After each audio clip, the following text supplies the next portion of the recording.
Would you rather speak in rhymes for the rest of your life or have to sing everything you say for the rest of your life? That's a great question. Ugh.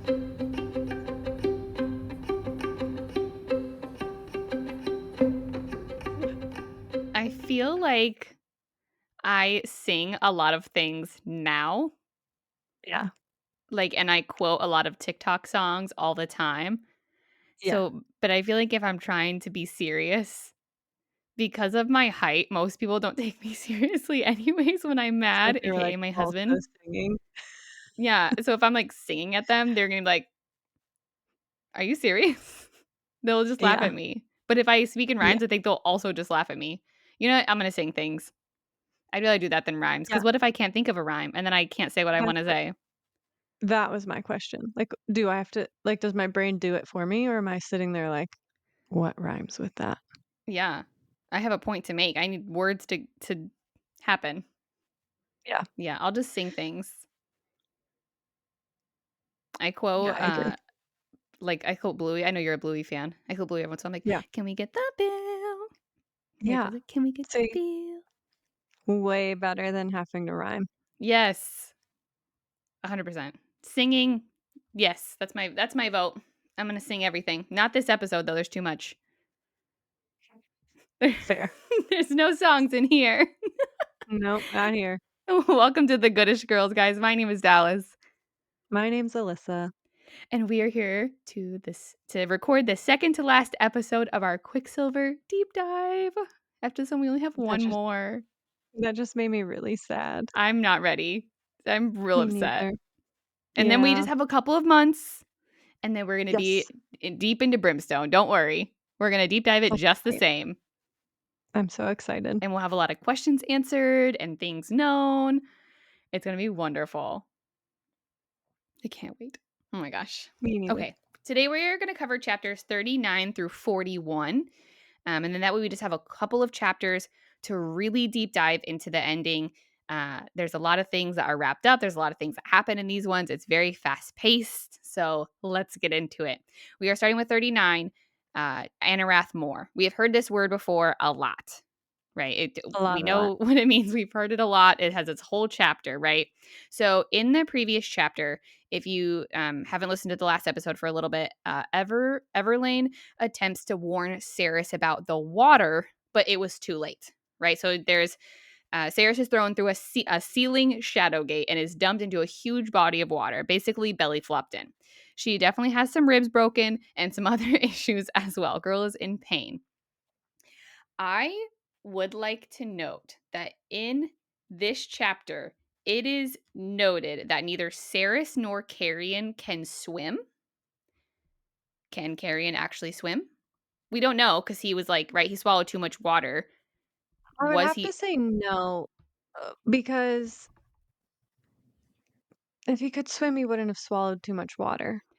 But he went first, right? He wasn't even given a pre warning. So if he hit the water just as hard and he was just knocked out immediately, or like That's hit a that's rock the or something. that's the only thing I would argue, because if you can swim, you're not going unconscious. Like, Hmm. he would have been back floating out there. You think so? Just like Yeah, lying on his if back, he can floating around. swim and he, like, fell out of the ceiling and was like, "Oh, water," he would have pencil dove in Hmm. and back Yeah, floated. true. Do you think that Callie Hart knows the answer to that? Can carry and swim? But yeah, If we ever I talk to do. Callie Hart, I'm gonna ask her if Carrion can swim. I I don't know. I'm gonna say no, because no, and or he hit a rock. Yeah, I think he just hit the water real hard and was like out because he I mean, went that can knock first, you out and for sure. Saris was like half warned, so she was like, ah, and then Lorith was fully warned. How high up is the shadow gate from the water? That's a good question. I Is it think it enough was time pretty to be like, high "Oh, up. it's water? It was 10 feet above the table to the ceiling. But I don't think it tells us how Right. much, like, above the water it was. But you're going fast enough through the gate that you hit the water body Yeah. first at, like, full speed. I am trying to think if somebody, like, dropped me out of a box at 10 feet, I think you'd if be I okay at would. 10 feet. Yeah, I think you'd have enough time to be like, "Oh, water," and either pencil dive or even if you belly Yeah. flop straight in. But I guess, like, if you're getting hurled out of a shadow gate, like, if are you going, like, what's it called? Something velocity? I feel so silly right now. Oh, girl, don't quiz me on physics. That's not my No, strong like, suit. maximum. Maximum velocity. Centripetal force. Yeah, no, there's a Science word answers. for it. Terminal velocity? Terminal velocity. Terminal velocity. See, I know that. Mm, I've heard got that it. word. Good job. There you go. Terminal velocity is the maximum speed you can attain while falling through the air. For a skydiver in a belly to earth position, this is a typically around 120 miles per hour. This speed is reached after about 12 seconds of falling, which is approximately 450 meters or 1,500 feet. Mhm. Wow, okay. But again, like, maybe when you come out of a shadow gate, you're, like, hurled Yeah, out you're, of like, it, not flying like through it. And maybe it was yeah, higher than 10 feet, right? Like, my question is, like, is the distance from the shadow gate to the floor on the one same. side the exact same on the other side? Like, is it parallel? I think we're getting too technical now. We probably are. We probably are. Okay, you vote Carrion cannot swim. I think he can swim. I think everything they think Carrion cannot do, he can do but 10 times better than he lets on. That's my vote. Maybe we'll find out in book 2. Or maybe one day we'll talk to Callie and I'm gonna ask her, can Carrion actually swim? Whichever one comes first. Swift swim. Can he swim? Question number 110 that we have for her one day. One day. So Lorth does find Carrion unconscious. He's in the water and he brings him out and he starts hitting his chest multiple times to get the water out, which I thought was a really interesting way to basically do CPR back when like He's CPR wasn't right. And there's not CPR in Fantasyland. he's like, "I'm not putting my lips on this guy." Right. Like they don't really talk about it in depth, but I was like, "Oh, that's a fun way to complete it, right? Cuz he's just hitting his chest. He's not like putting his hands on like pushing, counting to 30, that kind of stuff. So he's No, like it's like a hitting it till the cardiac water pump. comes out. Right. Exactly. So I Have was you like, ever "Oh, that's cool." like on TV when they just like, pow, right on the chest? Mhm. Yeah. And they're fine. And he was okay. That's Before frowned he upon in the medical yes. community, by the way. Yeah, don't hit people like that. If you don't have CPR, take a CPR class. This is a science lesson, It this week's is. episode. Well, we are CPR certified, but we are not CPR instructors, so I can give no I medical information or I'm not doing a instructions. cardiac pump on No. anybody. I like that you knew the words though to that one. That's pretty cool. I did not know that. I'm a big Grey's Anatomy fan. That's fair. You know what my fear is? That I'm gonna be at a restaurant and that one day I'm gonna have to like put a straw there. Oh, yeah. Like you see that in Like, shows all trick the time. someone. They're like, "Does anyone have a Yeah, pen? Give me yeah. like," and I'm like, "Is that That's gonna your happen?" fear? That's one of my fears. I think I've seen it enough times I probably could figure it out. But like is it the same fear where you've watched it so much like quicksand, right? Like you grew up waiting for quicksand to happen in your life. I was like, I'm ready for quicksand. I've watched it enough times to know that it's gonna happen. It's never gonna happen. That thing's also probably never gonna happen to me. But then I feel like more recently I've seen things that are like, "Hey, quicksand is more common than you now think it is." Where? Where I don't know. is it? I don't know, because I'm the same thing, right? Like, you grow up and you're like, "I'm ready for quicksand," and then you get Mhm. older and you're like, "Oh, there's actually no quicksand." But more Yep. recently, I've seen it's been like, actually, there is quicksand, so watch out." Oh my gosh. Are they just trying to scare us? Right? Is this like where they get on the internet and they Everything lie? everything's a ploy to scare me. Yes. Fear mongering. I think that's This that is that this that's is the why I word, have right? anxiety issues, quicksand and pens in restaurants. Pens in restaurants to save people and help them breathe. I could do it, but Yeah. I don't want to. can figure it I out. can't say I can't say that's on my list of fears, but maybe I'll add it at the bottom. I say give it an hour and you'd be like, "Oh no, what if?" Overthink it too much, and then I'll be Yes. there. I Yeah. overthink a lot of things, which honestly is why I started a podcast in the first place. So now when I am instead of being anxious and thinking about all the things that are not in my control, I just think about the pod. Yeah. The distance from the floor to the shadow gate.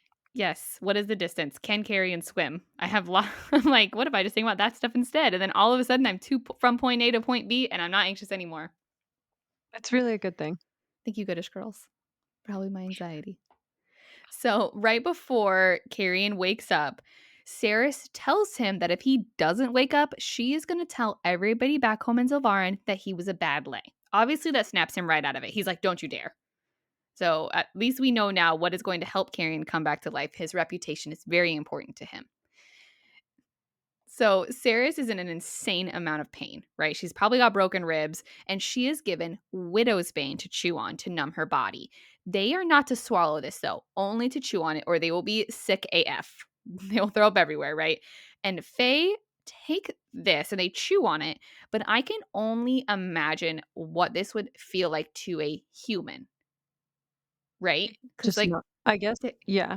Numb. super drugs. Yeah. Girl probably feels great, like invincible. Yeah. Because, like, Fae take this on a Which is regular good basis. because breaking your ribs and then going through what she's about to go through doesn't sound, very enjoyable. Mhm.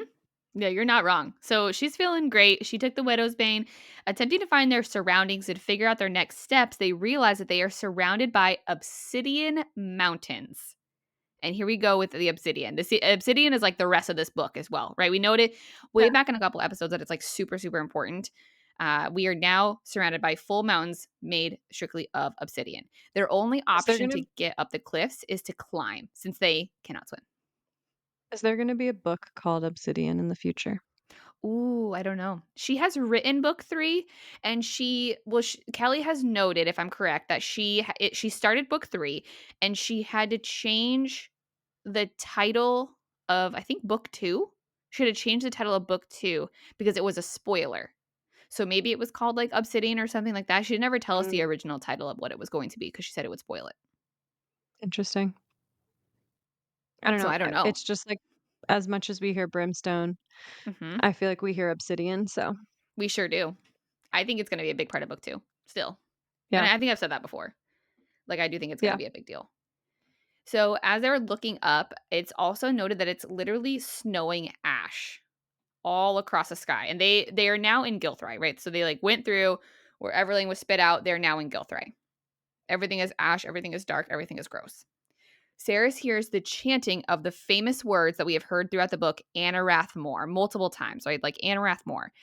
And she yells to climb the obsidian wall. And they make it up in a couple of minutes. They're like climbing the super sharp obsidian walls and up these mountains, right? So once they are up there, they realize that they are surrounded by an amphitheater full of fae who are chanting and surrounding. They call it like a killing floor of a slaughterhouse, is noted in the book. And Saris finally understands why those words mean so much and why Fisher is so scared of them because we finally learned that Lorith explains that Anarath Moor means release us. That's pretty, and we kind of talked Yeah. about that in the previous episodes before, but it still hits hard. Yeah. Just thousands of fae screaming at you to release them after you burned them 100 years ago. Every day, all day, Yeah. that's all you hear. So it's no wonder that he's like jumpy around those words. Yep. Super And a PTSD. little bit crazy. Yes, and a little How bit mad. how could you not be? Mm-hmm. That's like No, the agreed. ultimate form of torture. Mm-hmm. Yeah. Absolutely. So Sarah spots Fisher at the bottom, like down in the amphitheater, like on that killing floor, but he's really far away.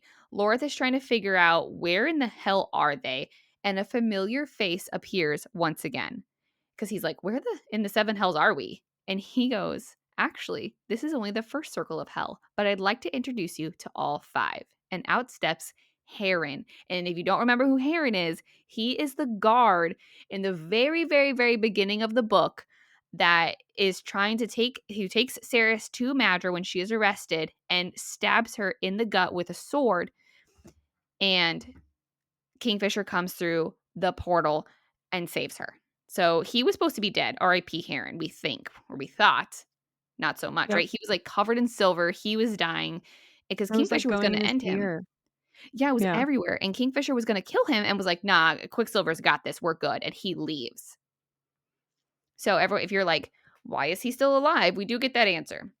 So he looks super unwell. He is holding a dagger against Loris's neck at this point in time. And they're like, how can he be here? And it's also noted during this time, as soon as he appears, hundreds of feeders are starting to climb up the hill right behind them as well. So Herron flicks his hand. He's like, "Psh," and the feeders wait. They stop. And then this part was really interesting to me because it says a vortex appears and he tells them to enter if she wants to see Kingfisher before he dies. Carrion and Lorith tell her to go. And she says, we're coming, Fisher. We're here. She sends through her mind. She's like, hey, we're on the way. And he said, Kingfisher's like, Saeris? He's like, do not fucking come here. Like, do not come here. But it was too late. They're already through. So I want to break this part down because he flicks his hand and the feeders listen, which I think is wild. Like, how does Yeah. he have any control over something that Malcolm is supposed to be in control of, first of all? Second of all, it opens a vortex, not a portal, not a gate. It says and this is the only time the word vortex is used in the book. So it's like this weird, dark death magic kind of thing that he's got now. So not only is he back, he looks like shit, and he also has powers. So Yeah. I I guess feel like he's somebody's the favorite. vortex is like the anti-shadow gate, you know? Yeah, exactly. Yes. It was real weird. I read it a couple times and I was like vortex, that's interesting. And that Yeah. is the end of that chapter. It's a very quick chapter. A lot happens. And then we move Mm-hmm. straight into chapter 40, which is introductions. So now we're getting into like the nitty gritty of things of the like on the evil side, I guess, essentially. So Sarah sees Kingfisher on his knees covered in blood and he has large cuts all over him. And he says, you shouldn't be here, little Osha. And they're still mind speaking, right? So a lot of the time they're mind speaking. And then all of a sudden, Fisher throws his head back in pain. So he's like screaming. He's in a lot of pain. He's not doing well. And then Malcolm comes in with his super long silver hair and he says, greeting, friends. Welcome. We haven't formally been introduced. And then out steps Bellicon to his right and Madra to his left. This Did is you the see this moment where coming? you're like, dun dun dun. Yeah, right. Na, na, na. Exactly. Did you see Yeah. this coming? Um, no, I don't think I did. Um, I think as a reader, you have to assume that Bellacon's going to be involved in something Oh, somehow for because sure. you've learned so much about him and Mm-hmm. he's just been established as like a big bad. Mm-hmm. But I didn't I didn't see this moment coming. And then I don't, I don't feel like I did think about Madra being part of like the climax of this story. Oh, definitely.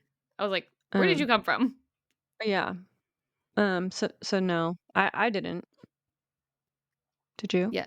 Madra in there was a surprise. I expected Yeah. like Malcolm and most likely Bellicon. I expected a partnership of some sort, not a like sibling kind of thing, Yeah, like right? brothers. Yeah. Yeah, and I did not expect Madra. So that was truly like a plot twist for me because a lot of times when I read these books, I can normally kind of guess what's about to happen. But this one Yeah. I was like, oh, Yeah. what is she doing here? Right? And I thought maybe she was Yeah. like they like went and got her and they were like, "Hey, do you want to help us kill Kingfisher or something?" Do you know what I mean? Yeah. So, this was interesting. Yeah. So, I agree. as Malcolm works out who is who, right? Saeris, Lorith, not Renfis. Renfis did not make it in time, so he is back with Everlane, which honestly is good. I want Yep. Renfis to be back with Everlane. I don't think that would have gone well if he was there. And Carrion is there, and Carrion goes to introduce himself. And Herron hits him in the head with his sword. Bellicon tells him that the floor is bones and ash and it's all a graveyard and their magic does not work as well. So that is noted first thing. None of them have any magic. And Madra says, you should have let them try, brother. This lady's crazy. I still like Yeah, her a she's little bit cray. though, but she's pretty wild. Yeah. She's like, you should have let them try and just use it to see what happens.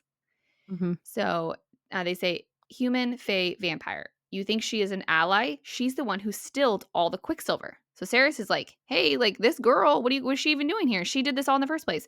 And Bellicon replies that they always knew and they were upset at first, but it was only a little tiff. And Madra says she only did it since he sent a monster to kill her, to which he apologizes. This was kind of weird to me. Not Right? weird in a negative way, but I feel like most of the time when you have like panel of villains that are working together, they don't talk about how they had a disagreement or Mm-hmm. weren't getting along at some point. So that was different to me than the norm. Yeah, not your average villain Mm-mm. trio for sure. Yep. And then Yeah. do we know what monster was sent to kill her? Was it Kingfisher when he came through that gate? Did she think that he sent her or sent him, right? When the portal opened and Kingfisher came through it and tried to kill and like left Herron as it was and took Saris, was that Madra thinking that? But No. she also says, I only closed the gate Right. since this happened. So what happened? I guess that wouldn't have worked because it was before it was closed. Yeah. It would have had to been something in the past. So what happened? What monster? I Kingfisher don't in the know. past? Another Maybe we'll get a thing? prequel one day. Yeah, I have a question. What monster was it? Yeah. Or That's maybe that's wild. something that will be revealed later, like what happened to that monster? Where is that monster? Yeah, was it Kingfisher's dad? Because that was technically before the portal closed. He was technically sent there to save the Dianthus heir, which we know now is Carrion, but like was he also Right. sent there to kill Madra? I don't know. I don't know. I have a lot of questions for that one. I couldn't wrap my mind around it. So Lorth shouts. He's upset since he says he's upset because they have been at war with Malcolm for centuries. Bellicon kind of laughs, saying that he's been feeding his brother's army this whole time. He embargoed the silver, and which is the only thing to kill Malcolm's kind, and stopped sending resources elsewhere so that way they couldn't defeat Malcolm. So this time they've been fighting an uphill battle this like the entire war, and they had no idea, which honestly is it's pretty shitty if you really think Yeah. about it. Yeah. It's really rough. So Madra then asks, she's like, she wants to see a little show, right? Which Malcolm says he did promise her. And he says, you've missed so much, sister. The fall of Gilthry was spectacular. And he goes, you were there, dog, right? You had a front row seat. And that was what Bellicon says. And Bellicon calls him a dog all the time. And Fisher's obviously pissed and retorts, right? I So hate that. it was, yeah. The only thing you like calling someone a dog's pretty bad. I feel like the only worse insult is a worm. You Mm-hmm. worm. Well, and does he call him a I think he does it because it's of the Lupercalia, like the wolf, right? So instead Yeah. of calling him a wolf, he calls him just a Right. dog, like the Right. domesticated version. So Yeah. I thought that was interesting. But Yeah. it's a pretty shitty line. Yeah. Mhm. So A low Bellicon blow. approaches Fisher and tells him how worthless he is and how like dare he speak to him that way. And he asks him to tell his friends what happened, but says, "Oh wait, you can't." And then he hits him. Saris notices that there are regular Fae in the stands as well. And this was just like a little side note. Like she like looks over and she's like, I see regular Fae as well. Which what does that mean? Like it was other than the burned Fae of Gilthry? Or was it the burned Fae of Gilthry, just not feeders? Because they couldn't become feeders. I guess they were, but not all of them turned at the moment, That's right? Which is why he burned them. Yeah, and they don't all turn, right? Hmm. Right? Isn't it like Most of them were turning. And so he was like, oh no, there's no time. yeah. I'm So not sure that's about my that one. guess. Yeah. That was my like Yeah, when I was reading it, I was like, I think that's what it is. I don't think I picked up on it the first time I went through. Oh, for Um, sure. yeah, I didn't really think about Hmm. that. I'm not sure on that one. Yeah, I thought that one was like something of note. So if anyone has Mhm. any description of what that was or any thoughts, like let us know because I'd like to talk about it. So they asked the people in the stands who they want to tell them what Kingfisher did. Do they want Bellicon to say it? Do they want Kingfisher to say it? Who wants to tell the truth, basically? And he says, since Kingfisher is the one who killed them. And Malcolm is the one that says that for quote reference. Saeris looks again to the crowd, seeing Fae in all black, but notices that their skin is burned and their faces are melted. This is so sad. Mm-hmm. So hundreds of Fae up there, all burned, all crispy. And then I we also just found can't out that he killed them. I can't imagine being Fisher and already having faced this for Mm-hmm. so long, and now, like, the person that you love, that you don't even know if, like, truly loves you back, is seeing, like, your to him, his, like, deepest, darkest secret. Mm-hmm. Yeah. Plus another member So of his bad. pack, right? Like Lorth is there as well. I Right? think the only thing that would have made it 10 times worth is if Ren was there. Yeah. Or if Everlane was there. Or if Daniel was there. I think it would have made it more hurtful for him. I almost But wonder if yeah. Renfist was there, he wouldn't have been as worried because I feel like Renfist, like, will blindly follow Fisher no matter what. Yeah, Whereas that's true. Lorith or, like, Danya, maybe not as much. Like, they're not, I don't think, as forgiving Mhm. of Kingfisher's actions as Renfist is, but Yeah. Yeah, Daniel will definitely call him out. yeah, I don't know. That's an interesting thought.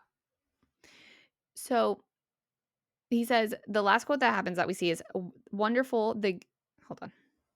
I messed that up. Sorry. Edit here. It's okay. Alyssa, edit here. Got So it. Malcolm says, wonderful. The Fae of Gilthry have spoken. I release you from your oath to us, Kingfisher. Go ahead, Kingfisher. Tell your friends all about the deal you struck with us all those years ago. So we know he's been under oath. We know that he could not say anything. And we know that if you have listened to the bonus chapters, right? And if you've listened to our episode deep diving into the bonus chapters, we learn that each person that has an oath, if they're about to break that oath go towards the line of breaking that oath in any way, the consequences are different for each person, right? We learn Yeah. that, and again, this is a bonus chapter spoiler kind of thing. So if you haven't read it, like pause here or accept the spoiler. Is that like Taladeus, when he is on the edge of breaking his oath to Malcolm, he has like fire in his throat essentially. And he like has smoke that's coming out of his mouth. We know also that Kingfisher, when he's close to breaking the oath, it feels like a noose around his neck, like he can't breathe. So now he is officially released of the oath. So he can tell the truth officially. And that ends chapter 40. Ugh, Yeah. Very it's getting short real in chapters, here. but like there's a ton packed in there. Yeah, that was my first impression, was like, "Oh, these are so short, but so much is happening now." Mhm. Yes. All of the things are coming full circle. All of the things are being tied back to each other and everything is happening. So in Yep. chapter 41, we have Gilthray, which we have heard of before. It's where they're at, the location that they are at, where they went through the portal to get to. It's raining ash there. There's an amphitheater, all the things, right? Fisher rises to his feet and he says, he like mind speaks to her again. He says, "It will be fine, Osha." So Lorth is obviously pretty upset about all this. And he's like, Kingfisher, like, what did they do to you? So I feel like the whole team has the same question, right? Like they're starting to they're putting the pieces together in their minds as they're going along. So they're learning like this is where he was all this time. He was under oath and now he's not. So we finally learned that the Horde had gathered at the gates of Gilthry. Armies were in a battle with a smaller force because the feeders they were marching. Fisher grabbed his best warriors to try and save as many as they could. And Belicon says the arrogance, 7 against 20,000, he really thought he could hold them back, right? Because we know in the Lupercalia there was like 7 of them, and there was 20,000 feeders. Fisher continues explaining that the Fae were in the streets celebrating a festival. The feeders swept through the city like locusts because it was so easy. Fisher says he left Ren and the others to find Malcolm to kill him on his own. He didn't find Malcolm, though. He says he found the bastard who killed his mom first, Belicon. So he knew that those two were working together during that time. Huh. But then again, he ended up not being able to say anything because he came under oath. Right. So It I says, can't imagine, like, not even being able to talk about that and know like, mhm, that's big knowledge to have, and then to just feel like you're being strangled if you talk about it or can't breathe. mhm, yeah. Wild. Again, if you ever meet a fae, don't ever make a bargain. It's bad advice. Bad idea. Don't do it. Never do it. And if you do, Yep. the devil's in the details, as the book says. Yeah. So careful what you're agreeing upon. Ugh. So it says, "You think you can hurt me by airing out my sins. It was your bitch of a mother who was supposed to be the greatest oracle of our time, but she was useless. As soon as she was done giving birth to the brat I forced upon her, I slit her throat." And that's from Bellicon. Ugh. Just What so a horrible. yes. I wonder if it was hard to write these lines, I don't know. like to get into It's the mind of that character and write that out. yeah, there's I just something wonder. about the, like, motherly figure that just has so much love and cares so much getting killed. It Mhm. sucks. It does suck. It's very sad. And then like to be killed by someone who has zero remorse about it at all in any way, shape, or form. Right, and then speaks about her that way Mhm. after the fact. Yeah. Yeah, it's rough. But Kingfisher noted, he says she never lied to you. Her life depended on it. And Bellicon ignored her completely and says, "Well, tell him about our deal. Like, tell him what we agreed upon here." Right? He says that he realizes Malcolm and Bellicon were allies working together before the blood curse. So I don't think he knew that they were siblings, though, right? And he also didn't know about Madra until that day, till today. So he knew the two were together, some sort of allies.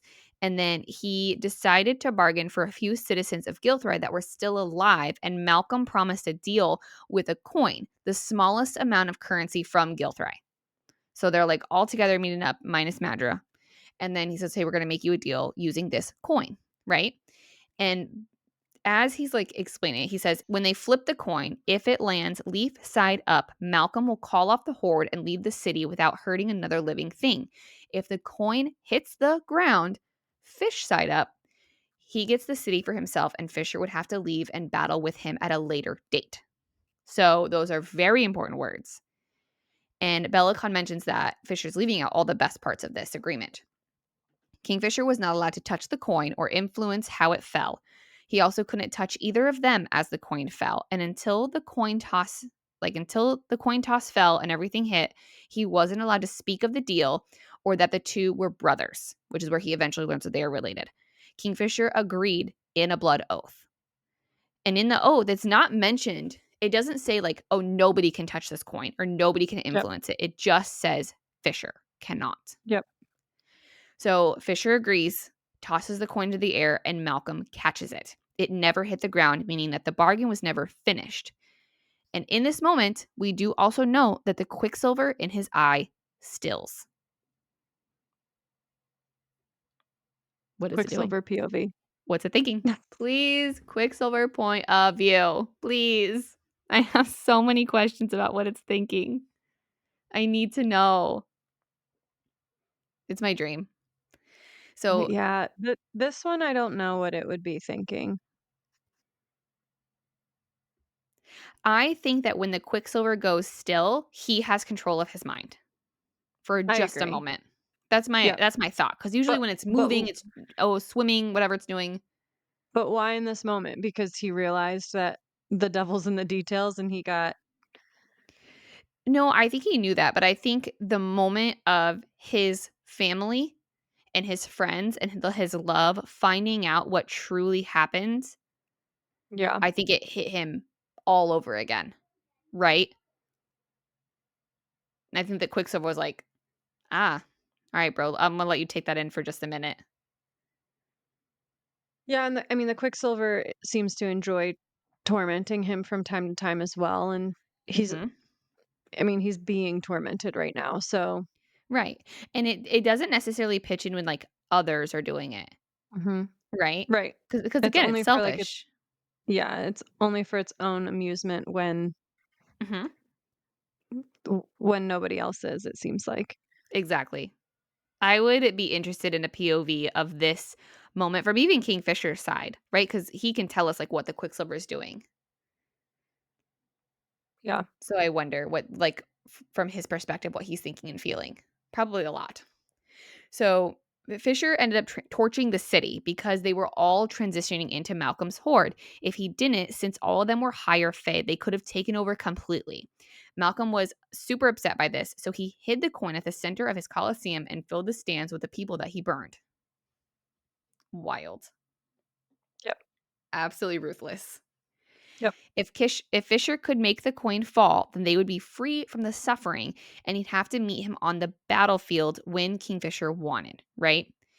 And this is where things get kind of weird. So Madra walks up and she like caresses Kingfisher's jaw, admiring him. And Saeris is pissed. She's like, don't fucking touch him. And then Fisher also like threatens Madra in this moment. And Madra's like, what have I done to deserve such attention from you? And this is where and again, full circle, Kingfisher says, you spayed my mate when she was a fucking child. You'll know no peace at my hands. No one will know. No one will care. So he's still really upset about that. And Yeah. Saeris was like, oh, I didn't even realize he was still mad about that one thing that I like don't really care about. I mean, I think she cares, but I think it was so normal to her in her life and her like what she was Yeah. surrounded by that it didn't affect her the way She that it had affected made her Kingfisher. yeah, she had made her peace with it. Mm-hmm. Oh, Oh, a long 100%. time ago. Yeah. Yeah, exactly. So she's like, oh no, you're still mad about that. Uh-oh. So Malcolm continues, and Fisher is working through the labyrinth to get the coin. One day, he finally made it. He made it all the way through. Alissa, it took Kingfisher 55 years to get through the maze just to get to the middle. And 8 years Yep. following that, he tried to find the coin.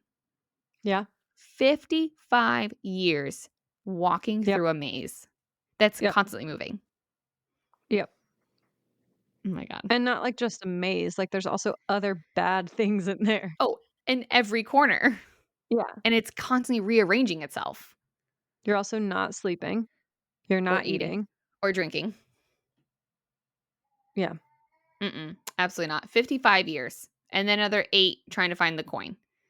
So, and this is where Malcolm calls him my love. And this is where it gave me the ick. We talked I about the know. ick. I know Even you the said it's ick. normal. It gives me I want it noted on the record that it says Kingfisher and Saeris both shudder at this. So I am not the only one who got the ick. They got the Fae ick. Yeah, but it's like I stand by all the best villains are like darling or love or whatever. Yeah. I think she meant to like make us say, ew. I think that was the goal. And that happened for you. Oh, every time. Even re-listening to it and rereading, I'm like, oh my God. Ew. I can't. Do you think Talladeius visited him when he was going through the maze? I I don't know. He might have, or Like, maybe like helped him a little bit. It doesn't, if I remember correctly in the bonus chapters, it doesn't say. It just says when they mm-mm. met in the middle that he would come visit him. So I don't know if he would or not. And he was only sent there when Malcolm wanted him to go there to hurt him Right, in some way, shape, or right, form, right? So right, in the middle of the maze is where he's safe, technically. No monsters can get to the middle of the maze. right. So my thought is probably not, because in the maze itself, there's a monster around every corner. So why would he need to send Talladeius in to do anything when there's always something that Malcolm can throw in there himself? Yeah, that's So I true. think it was like, hey, you made it to the middle. Great job. Now I'm going to send something in else to hurt you, Yeah, would be my yeah, guess. yeah, So I would say maybe. no. So Talladeius checked in on Kingfisher, obviously before the ground cracked open in a Quicksilver pool below the Coliseum. During this time, wow, not Malakon. Malakon. Okay, That's that's fine. fine. That's funny. That's a new name. Okay, edit that. Edit that out. It's their no, that's their shipping name. Malakon. Malakon. And it would be. Would it be Madralicon? Um, We're all three merging. maybe. I can't. Medralicon. Madralicon. Sounds like the ultimate big bad. It sure does. So Madra and Belicon mentioned their castles were shaking as the Quicksilver pools awoke. Kingfisher took one look at this pool and dove right in. And Malcolm says that he gave him so many chances to leave and end the suffering, but why after 110 years did he decide to leave in that way? We know why, but Malcolm has some Yep. questions, right? Because the Yep. choice was either they drink, like he gets to drink from Kingfisher or vice versa, and then he becomes one of the princes. But he chose not to. He chose to live in suffering and agony every day for over 100 years. Yep. So Malcolm's like, why did you leave in that way? And Carrion snipes in again. And he says, you bore him to fucking tears and he couldn't take it anymore. Good on you, Carrion. You're brazen, Uh, bro. I first run through liked Carrion and his character, but like if you Mhm. don't love him at the end of, I guess it's this and the This next chapter. chapter, Yeah. yeah, then You should probably I don't listen to know. it again. Yeah, you should probably re-listen. Yeah. I feel like our podcast will help you like him if you for some reason didn't. But I haven't met anyone that doesn't like him by the end. Pass. She like by the end, I think she did. But during the beginning, she was like, what's the point of this character? And I was like, just read it. I I was re-listening to the first episode and she was like, "Ugh, Carrion." And I was like, "We are very different." Yes. I even argue with her in that episode. I'm like, girl, Yeah. look at all these things that he did. He Yeah. has And helped Saris this whole time. she's like, "I just for most of the book was like, what is the point of this character?" And I was I like, know. "Comedic relief." Yeah, she texts me I all the time. love What is the him. point? And I was like, girl, just stop. Just listen to the I whole thing. You'll get there. Yeah, I But love he him. helped her in the very beginning. We just didn't even realize it as when you're reading through the first time. Also, like, even, like, speaking to the Quicksilver, he helped her.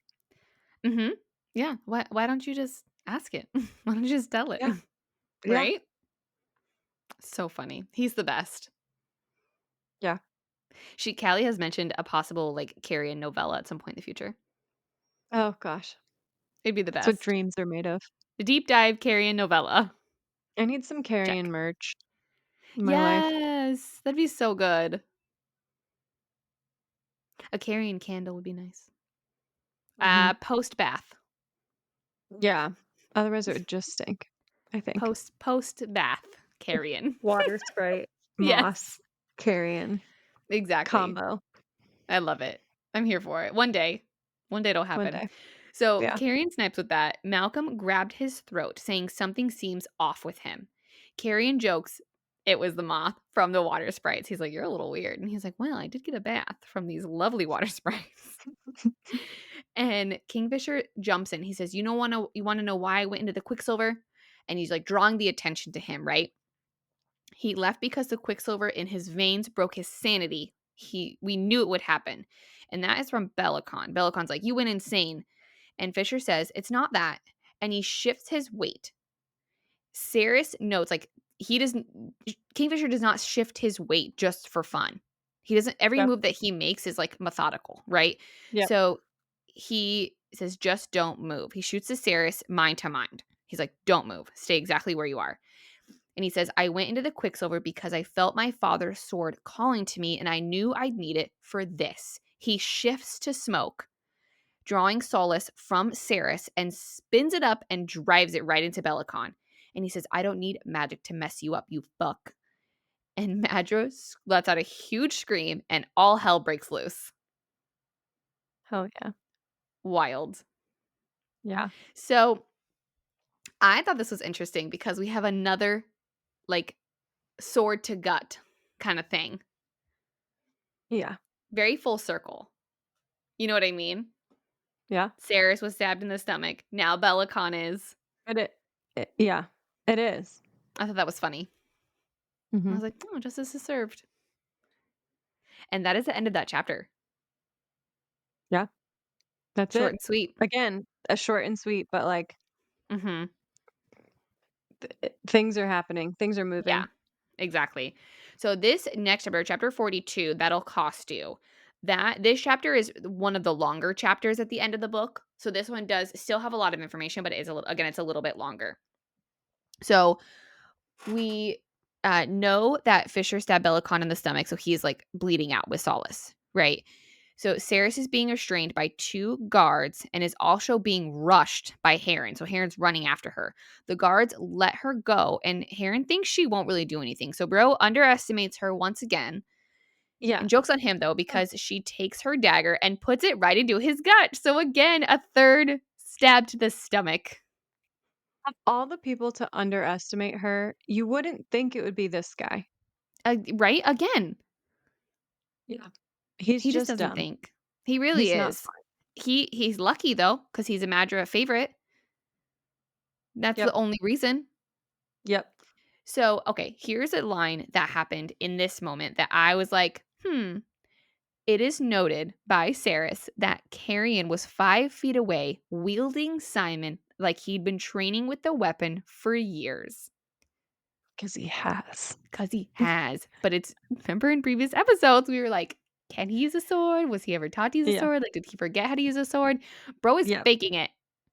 He Yep. can swim. I'm sure of it. Maybe. But I'm sure of it. okay. If he's wielding the sword here, right, to save himself and his friends because he knew how to wield a sword, hmm why wouldn't he have swam when he knows how to swim to I think he prevent hit the water too going hard. I think he got knocked out. That's my only guess. That's my only like receipts. It doesn't even tell hurled from us. the shadow gate at terminal velocity? Terminal velocity. One thing Carrion Swift can't outcharm. Can we put that on a sticker? Yeah.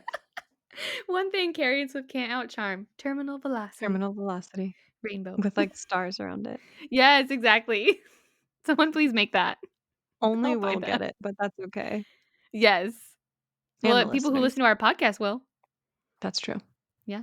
We'll partner with somebody. We'll make a sticker one day. Yeah. I'm gonna make a Terminal Simon velocity. sticker first. Yes. Oh, so cute. I want one. Simon and a boot and a flower. Yes. He's gonna have so many boots in this next book. I can't wait. At least I 3 probably, I know that he is gonna find if his other not boot. 4. I'm sure of it. We'll see. I will bet money on it. So We'll see.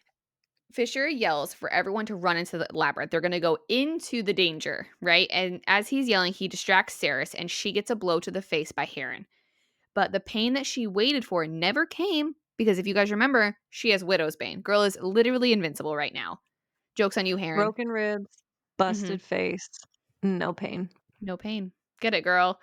At this point, Bellicon is also hanging on by a thread, but he is not deceased yet. He is still alive, unfortunately. Solace is being removed, and Herron says something interesting. He says, the pieces of this game have been in play for millennia. You can't begin to comprehend. And then that's all it says, right? What does that mean? What game? What things? I Millennia? think the game is a bigger picture here, I would assume. Mm-hmm. Oh. Of like taking down the gods? Because like that's their goal, right? Is to like take down all the gods and be in power. Yeah. I mean, millennia is a long time. Mm-hmm. Yeah. And I'm like, what does that what do you mean? But we don't ever What find do you out what he mean? really means. What do you What do you mean? mean? What do I do? What do I do? Yes, exactly. We have no idea. It doesn't ever tell us. I just want that line to be in the world because one day I would like an answer of what they're talking about. And we also learned that Madra gifted Herron eternity, right? So like he's immortal? He can like from even the silver? But yeah, that's my question. Even from the Quicksilver, because Yeah, it's in him. We know it's in him because she says that he's like silver basically. right, but like what about Fisher? Right. Like he's Mhm. not immune from the Quicksilver, clearly. Well, and I don't think that Herron is immune from the Quicksilver. Like it's in his body. Like bro looks rough, is rough. Like it really took a toll on him. So maybe if he was granted immortality, right, or eternity from Madra, maybe this is like taking its toll on that, like fighting the magic that she gave him. And also Was he when Fisher, he not only like when he went into the pool when he was younger, right? It was going Mhm. to kill him. And then the Quicksilver itself saw potential in him. And then that's when he went to visit Bal and Mithin, right? For like I think it was like the second time. First time maybe. Yep. And then they helped him live as well. So like Was Herron immortal before the Quicksilver incident? that's what I'm thinking. I think Madra had granted him immortality, but way, way before that. I think And that's why he Heron has been looks around bad. for a really long time. Yeah, and isn't dead.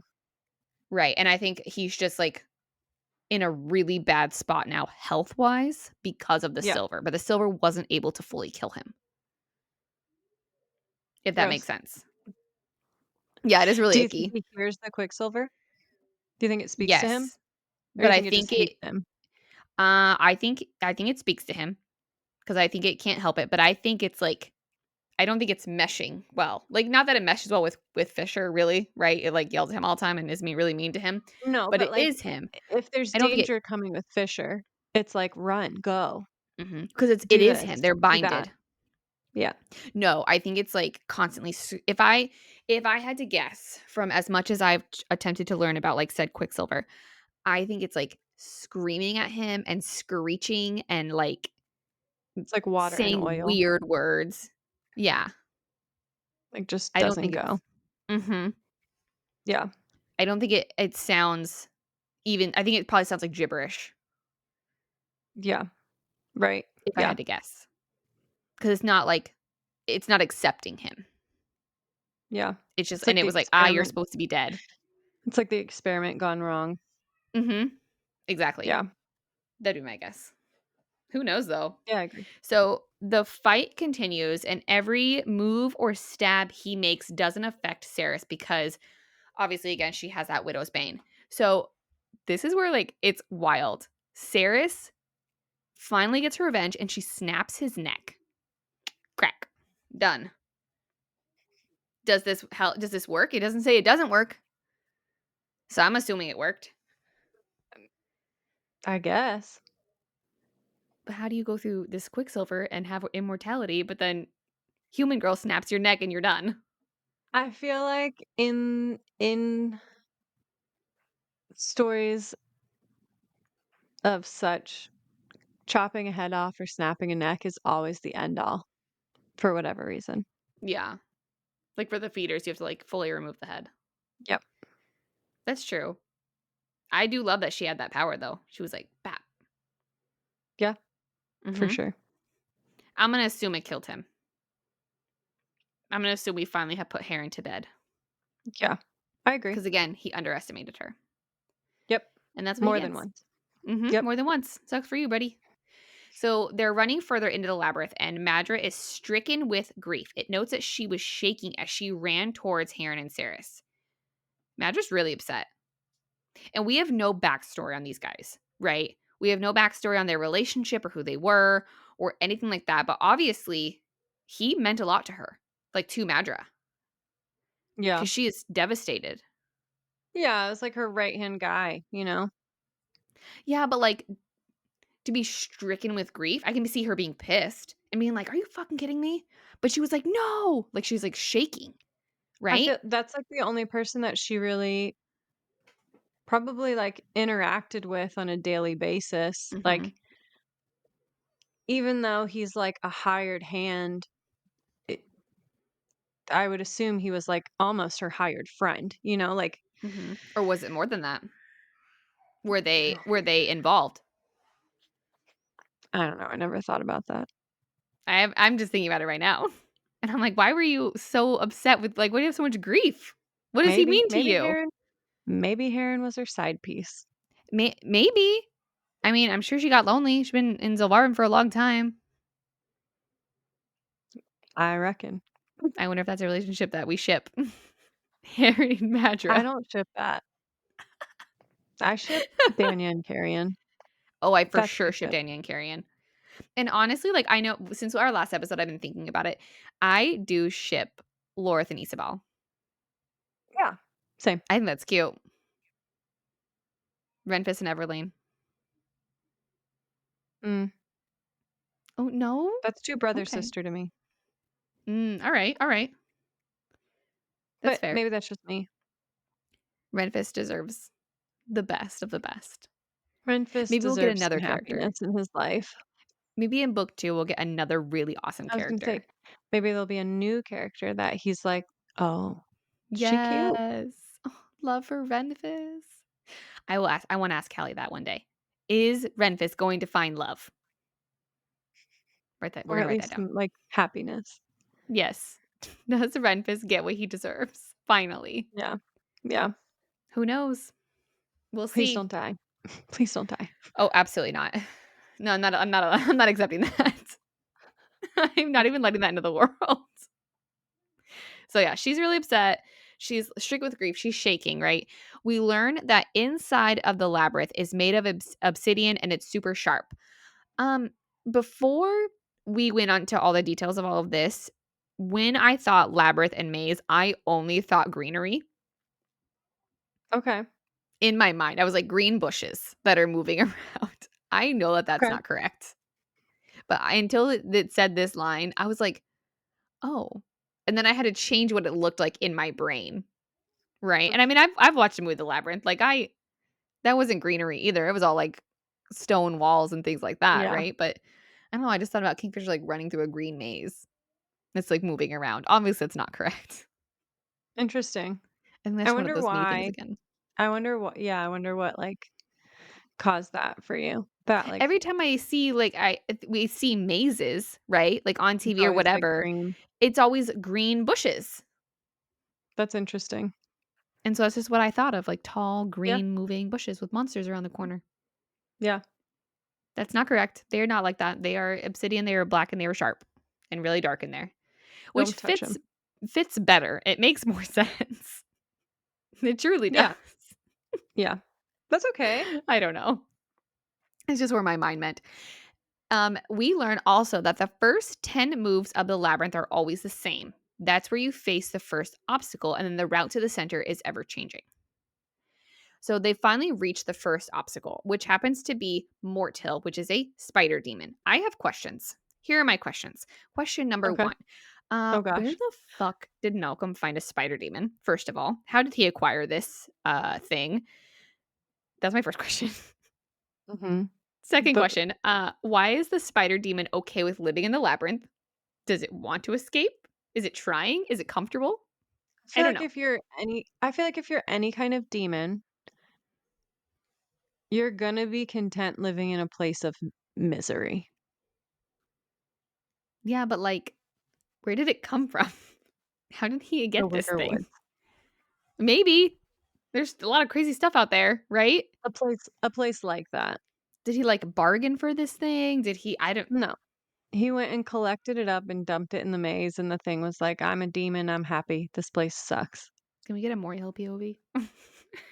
No, I don't Is want it. that a request? Take it back. I don't want it.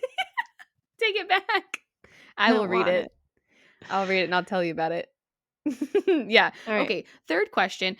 Where does Kelly come up with this shit? Where That's why she makes the big bucks. where was If she you're when she like wrote that like pulled this thing out of her brain and was like, it is if you're half fae, half spider. It's giant. if you're coming up with Shadow Daddy love, you also have to be coming up with the bad stuff. And That's why she gets paid she the did a big great bucks. job. I just have Yeah. like I'm like, where did you like get this character from? Thick. Um, I don't know. yeah. I don't know. I want to know how scary they're gonna make it on the Netflix movie. I'm thinking like The Witcher like level. Mm-hmm. It's gonna like be Like super scary, and it's gonna I like don't want to say screech and horror, ick. but yeah, like It's gonna be clicky sounds. yep. Yeah. Ew. I can't Mhm. wait. I'm excited. Mhm. Okay, and also, here's the thing. So Saris notes that she's obviously freaked out by this demon, but she's used to it because she's like, "Oh, this is like wild, but also we used to have sand trap spiders hello, the size of dinner plates." that would eat That's your just fingers while you sleep. Out of all the that's things just that we like have learned about so Australia. far. Is it okay, but in Australia, they're not eating your fingers. Well, Are they? Australia, are you okay? no. Like, are you guys They have all some right? they have some creepy Cr- crawlies down Crazy there. wildlife. I mean, they got like, what is it, like the orb spider or something like that? That's huge, but like the size of a dinner plate. But then, okay, and then I question, and I'm overthinking this, but here we go. She mentions the size of a dinner plate.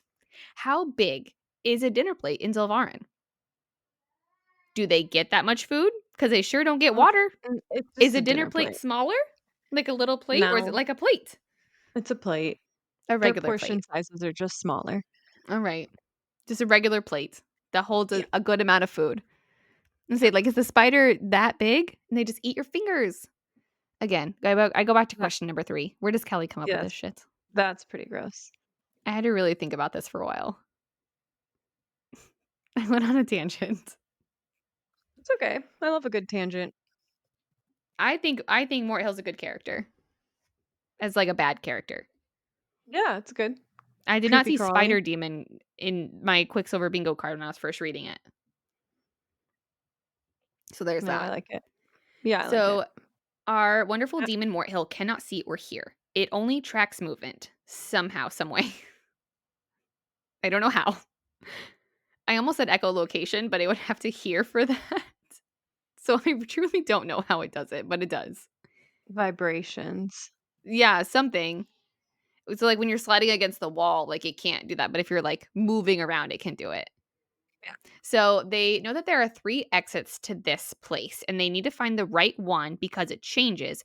And Fisher tasks Saeris with finding the Quicksilver that's in the middle, so the big pool that broke open, right? So she can locate it pretty quickly and hears the souls of Gilthra at the same time. Saeris asked herself an interesting question. She said Fisher had encountered this thing more than once. He faced it without knowing which path to take. Had it caught him? Had it? And then it's like dot dot dot. So that's a good question. Had it ever caught him? How does it know? Right? Like how many times did Fisher have to go through this and Oh, defeat this thing? I think it for sure caught him. Yeah, at least once or twice. Yeah, And for then sure. did it kill him? And he was also like reborn or respawned or something? Or did Malcolm let him get to like the brink of death and then bring it I think back? I think in my mind, just like reading through and continuing on, in my mind it was like Groundhog's Day, like you just respawned and like had to do it again. I don't think that's Yeah. maybe what actually happened, but I think just like reading through it, that's kind of how I imagined it. Like, oh, he's been going Mhm. through this maze for, 50 plus years. Mhm. He He got had to to have this died at point, least he died. once. He got to this point, he died. He got to this point, he figured out this. Right. And then it like the next day it's like a brand new start. Yeah. I don't know if Wild. that's true, but that's kind of how I, Mhm. without going into deep thought about it, imagined it. Yeah, would agree with that theory for sure. So the plan is that everyone is going to slide against the wall to not let Morthill sense them, right, or find them. However, because of Carrion's positioning where he is at, it leaves him in quite the predicament. Kingfisher says, that leaves you sliding along the floor very slowly. Try not to lift your arms or legs too far from the ground. Get moving. Now he's a worm He's a on the worm. ground. He's a worm. He's In a just like loving way, though, scooting. not in an insult No, way. in the best way. Oh Yeah. my, I laughed so hard about that. He just has to like crawl along the ground. So Morthill eventually figures out that they're all there, and Fisher cuts off a Morthill leg. Carrion stabs it in the abdomen. Another gut punch. I just want to note that it's number 4. Another punch to the gut. So Mhm. the demon is now climbing the walls and stabbing its stinger into the obsidian, like aggressively, right? Like obsidian is like breaking, it's crushing. He's like stabbing it in there. This is going to be so good on the screen. I cannot Oh, wait for yeah. this moment. And if they Yeah. take Morthill out of the Netflix special, I will riot. I don't think they will. Too That's a huge part important. of it. They can't. They literally can't. They won't. Horse ballet? Maybe not. They better be in there. Mort Hill will be there. Has to be there. It's going to Yeah. be so good. So Saeris stabs it one more time, and then Lorith finishes the job right by running a sword through its face. Bam. However, they only have a very small amount of time because it respawns every time you kill it. Yay. Which, Bright side, it will be smaller when it comes back. yeah. Downside, it will be faster. So respawning, at least for it, is a thing, right? So Mhm. maybe Fisher had Yep. been Okay. killed by it before. So here's my next question. Okay. We've been doing this for a lot of years, right? 55 years. Uh-huh. Probably going through this guy, right? Who knows how many times Fisher has killed it? Every time it respawns, it gets smaller, but it gets faster. How big did this thing used to be? Oh, no. In my mind, it's just like full grown right now. So if you kill it, it'll come back, it'll be smaller and it'll be faster, and then it'll get bigger Oh, and then it grows and again. It's like a be baby. slower. That's how Ah, I I see it. see. Okay. That makes sense. I thought every time it like stayed a smaller amount and then got faster. Yeah, That makes more that's not your how theory I makes more sense. but then my question is how long does it take it to mature? Yeah, an hour would be my guess. A year? A day? A month? Probably not very long. I would think not very long. I would say a couple of hours max before it's like full grown. I Maybe. don't know though. Yeah. Ugh.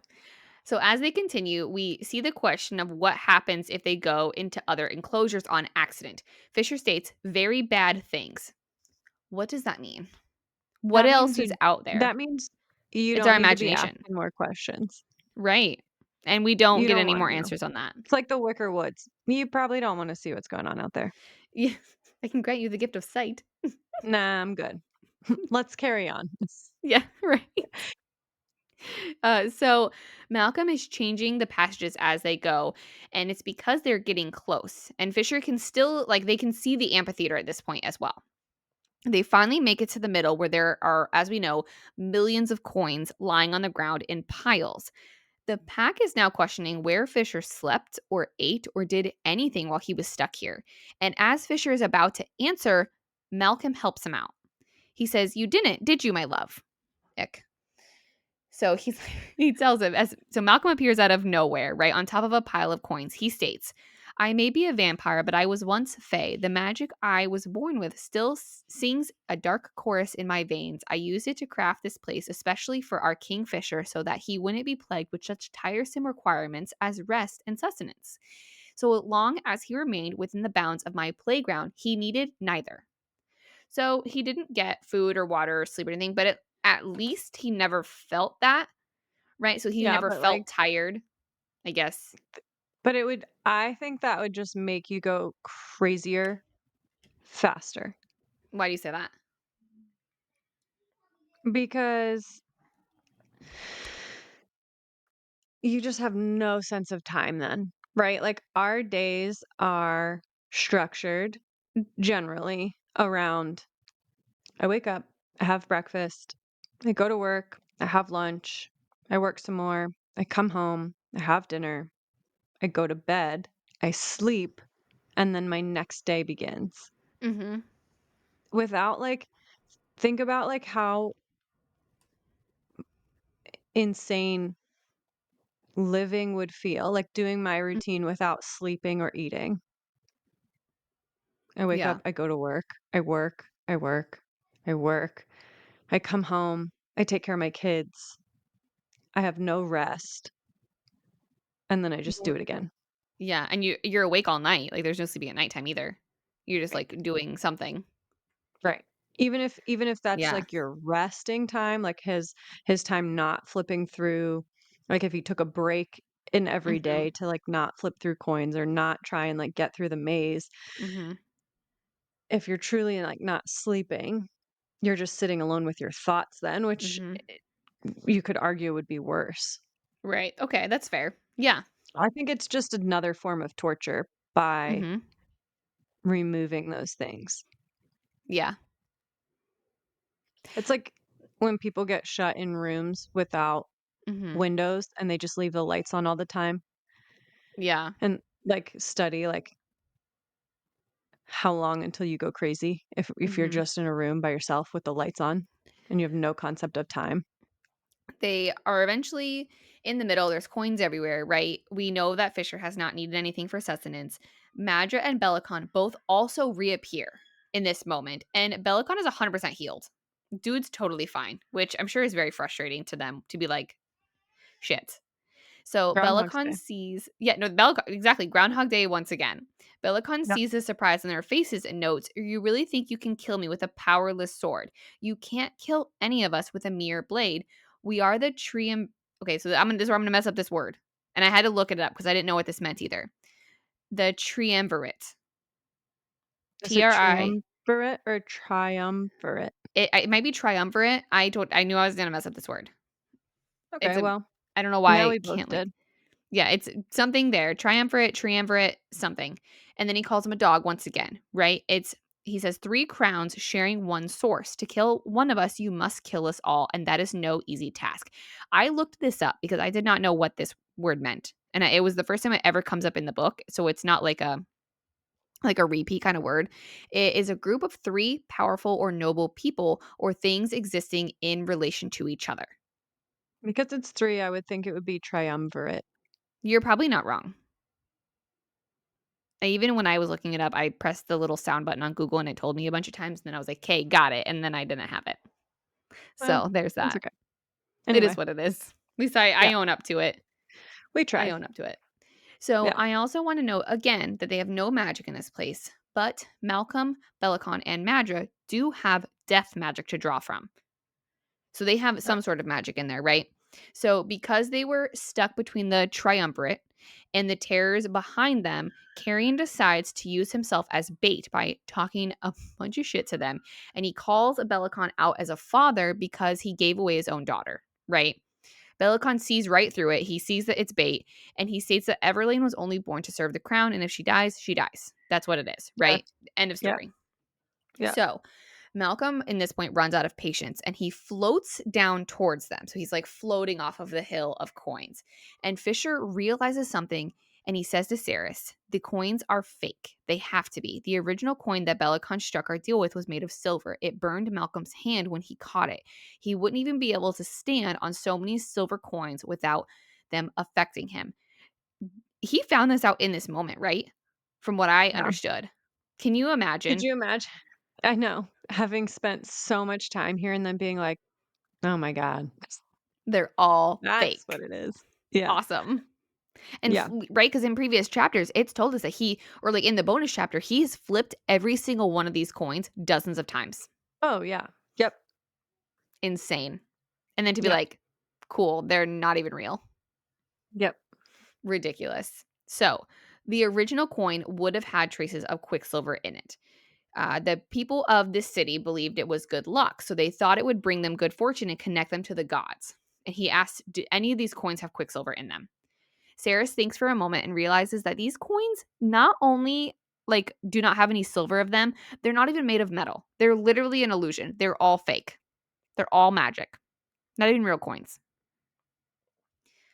I'd have been so pissed.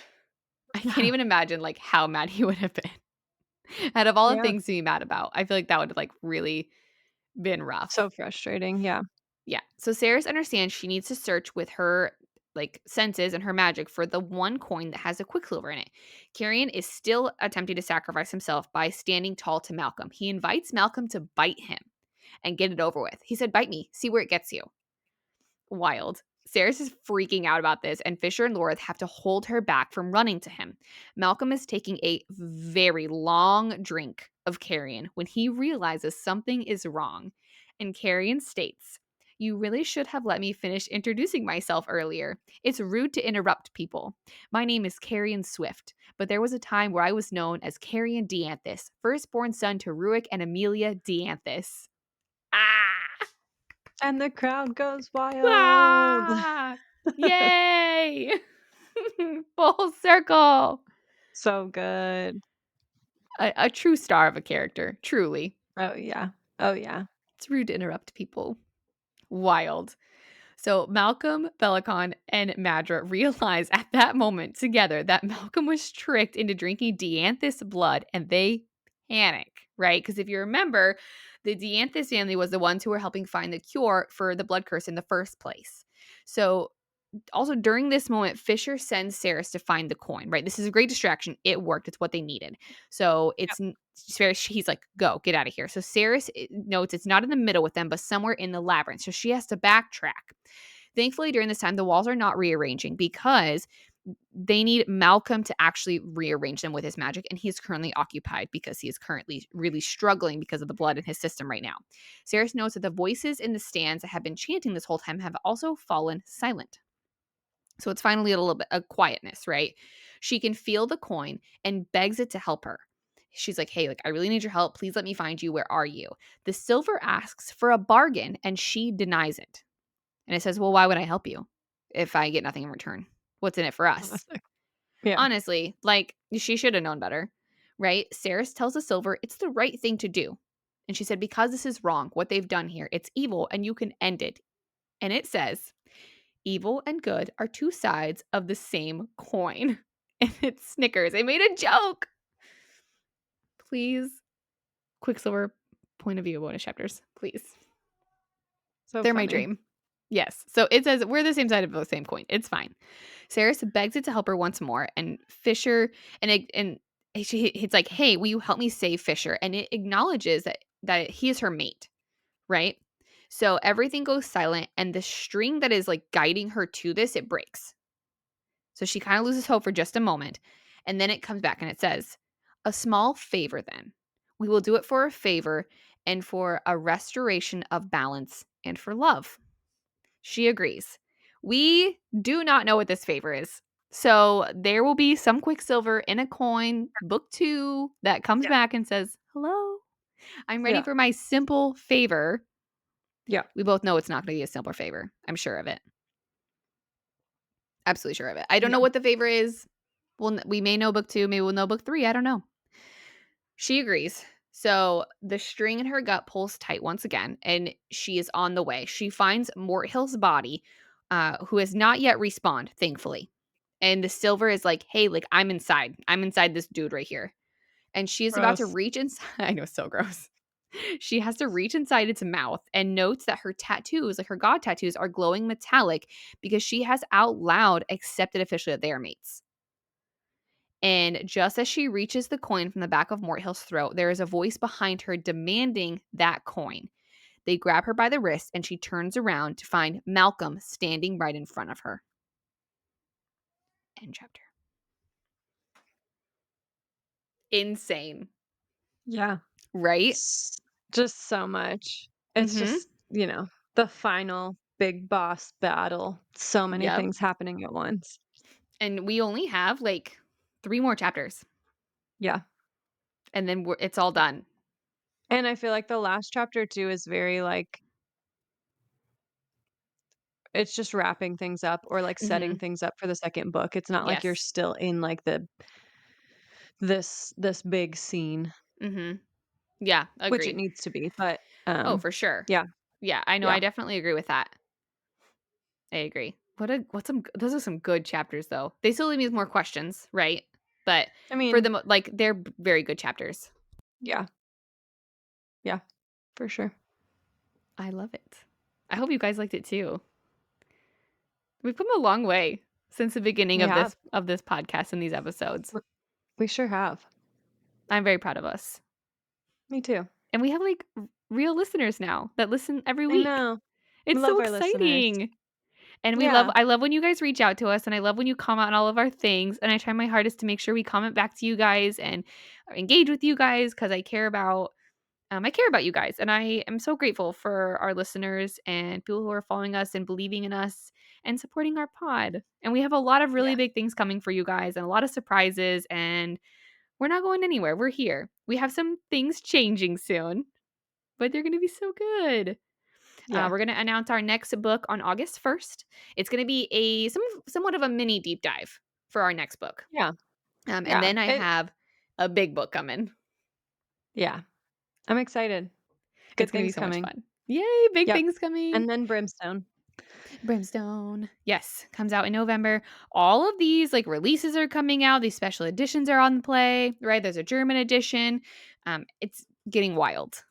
Did I you see cannot Kelly wait. Hart's coming to the States for a few Okay. dates? I did. Yeah, she's going to Are you uh flying to Indiana?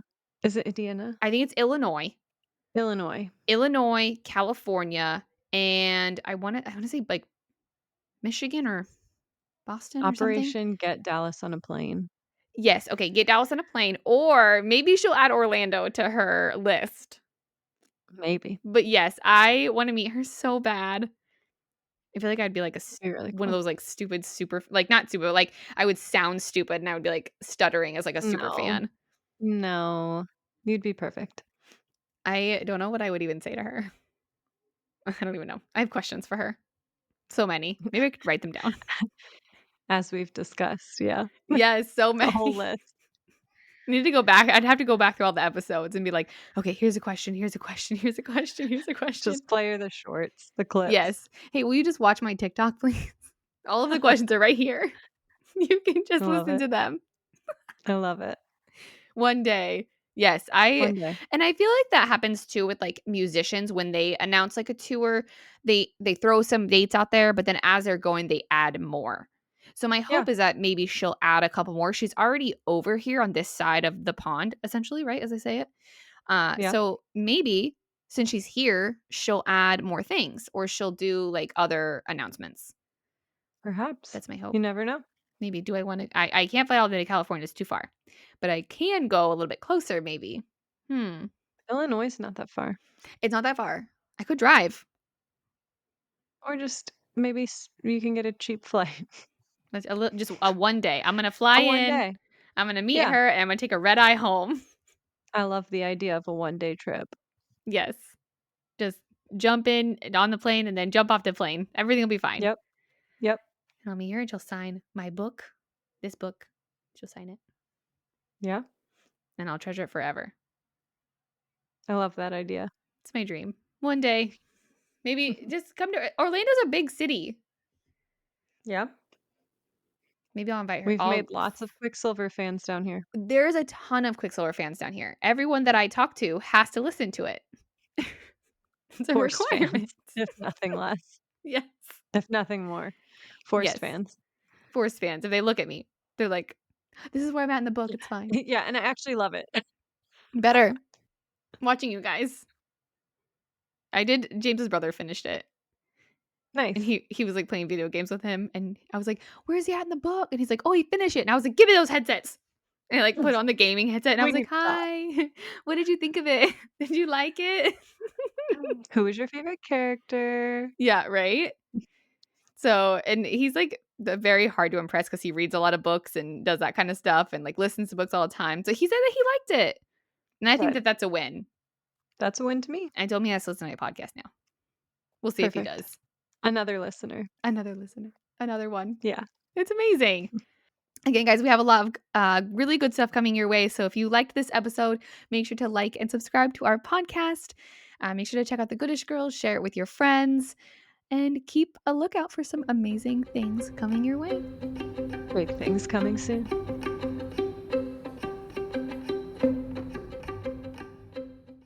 Can't get enough of the Goodish Girls? Follow us on social media for sneak peeks at our upcoming episodes and bonus content.